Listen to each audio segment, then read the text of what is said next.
Transcription number 398. 5 seconds to go. The budget presented by the Honorable Finance Minister no doubt has laudable objectives. But unfortunately, the laudable objectives enunciated in the budget speech are not reflected in the finance bill. So, there is a wide gap between the assertions of the finance minister and their execution as per the finance bill. The country is baffled. The entire nation is baffled as to how Dr. Manmohan Singh managed to mesmerize the country with laudable objectives but without the concerned provisions in the finance bill. The Dr. Manmohan Singh went on criticizing the previous two governments of 1.5 years. But the fact remains that the economic instability in the country actually took place during the Congress rule. When the first budget was presented in August 1947 by late Shri Chetiyar, the revenue receipts at that time were to the tune of rupees 170 crores, whereas the expenditure was rupees 197 crores and the deficit was rupees 27 crores. Mr. Vice Chairman, sir, as you know, the first budget was for only 6 months, but by the end of the year, the deficit was completely wiped out and the government came out successful and with a plus.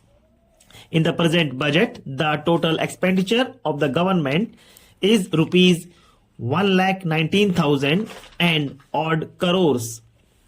Dr. Manmohan Singh and others from the government day in and day out say that they are curtailing government expenditure. But the figures go contrary to their assertions.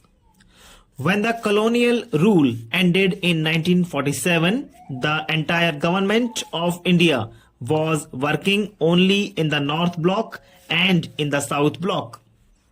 Now the government has expanded so much that its offices could not be accommodated in entire New Delhi. Their offices are at Krishi Bhavan, Yojana Bhavan, Shastri Bhavan, Nirman Bhavan and several other bhavans. Not satisfied with these, the government of India's offices are at Lodhi Road also.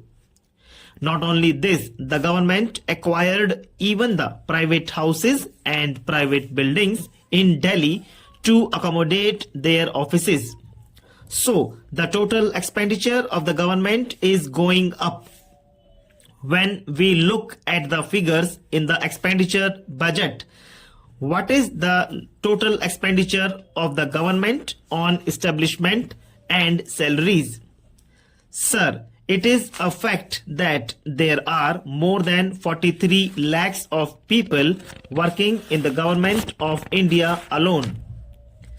Their salary bill, establishment charges, emoluments and other allowances amount to nearly 13,000 crores of rupees.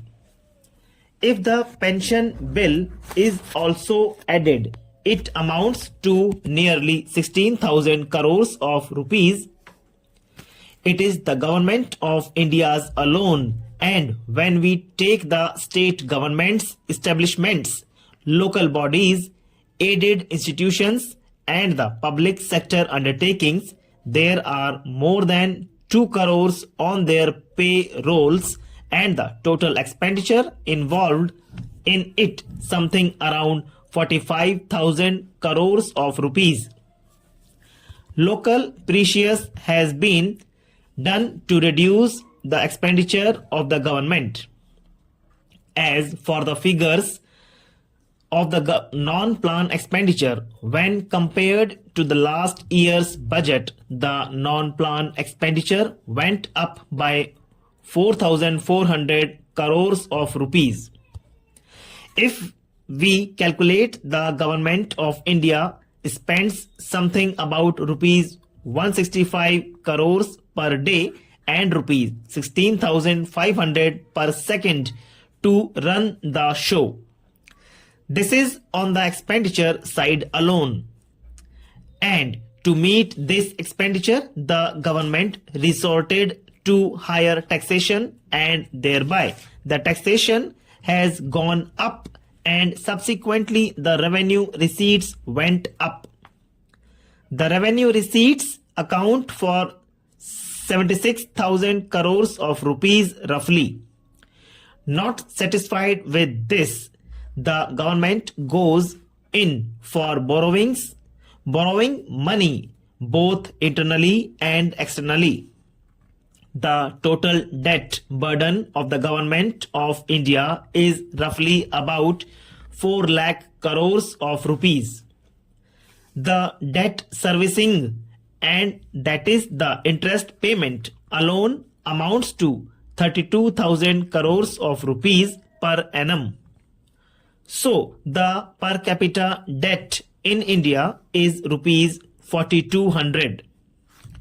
And if we add this figure to the debt of the state governments, the per capita debt goes up to rupees 6,000 or rupees 7,000, varying from one state to another. Even then, the government is not able to meet their expenses as they are living beyond their means. So, on one side, they are enhancing taxation, and on the other side, they are going to borrowings.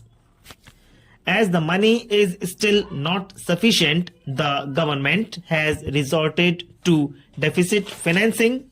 Day in and day out, Dr. Manmohan Singh says that they are curtailing deficit financing. But the figures supplied by the finance minister show that the deficit financing is to the tune of 5,000 crores of rupees. But the fiscal deficit is more than rupees 34,000 crores. So, deficit financing means printing additional notes from the Nasik press. Whenever any individual issues a check without having the requisite balance in his account, the check is dishonored. But the government goes on printing notes without any legal sanction. About 11 honorable members have taken part in the debate and have given valuable suggestions on the electoral reforms. The bill that is before the House is only on one point, that is, countermanding of elections should not be there if an independent candidate dies. But taking this opportunity, almost all the members have expressed their views on the need for electoral reforms at an early date. As far as this bill is concerned, I don't think the honorable member there will be any objection from any member. Even the honorable member who moved this statutory resolution said that if the government assures that it is going to bring in a comprehensive electoral reforms bill as early as possible, he has no objection to this. The ordinance had to be issued because of the experience in Parliament and Assembly elections in Punjab, various states, particularly in the state of Punjab. During the last Punjab elections, a number of candidates, particularly independent candidates, were killed, and that has made the government think seriously what it should do.